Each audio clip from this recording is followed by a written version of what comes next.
Now, because our founding fathers were such prolific writers, we know that they not only had a prayer meeting, but what happened in their prayer meeting and the events surrounding it. David Barton explains. Well, perhaps there's no better description of what went on in that prayer time than the letters between John and Abigail Adams. Now, those are fascinating letters. They're worth reading. You can get them at a local library. You'll never see letters written back and forth between two people that have as much Scripture as those letters have back between John and Abigail.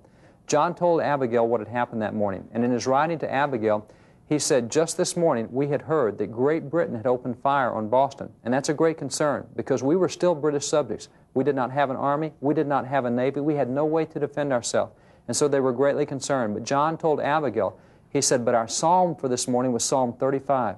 He said, I beg you, read that psalm. He said, God used Psalm 35 to put our hearts at rest. We know it's going to be all right. We prayed Psalm 35 as a Congress this morning. And Psalm 35 is an excellent prayer for these people, particularly feeling that they had an unprovoked attack coming at them.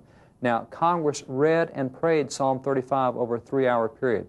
Well, John continued a very faithful correspondence with Abigail, and another letter that he gave to Abigail, he told her, he said, today, Congress did one of the wisest things it could possibly have done.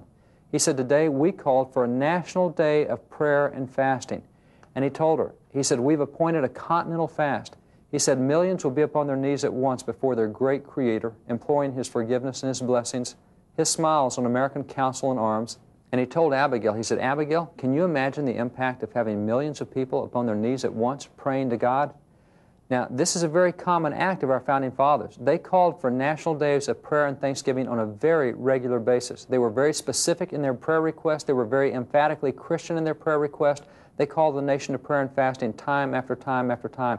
And they were so serious about it that when they called for a national day of prayer and fasting, businesses shut down so that they could dedicate the entire day to seriously fasting and praying for the nation. It was a time of serious prayer.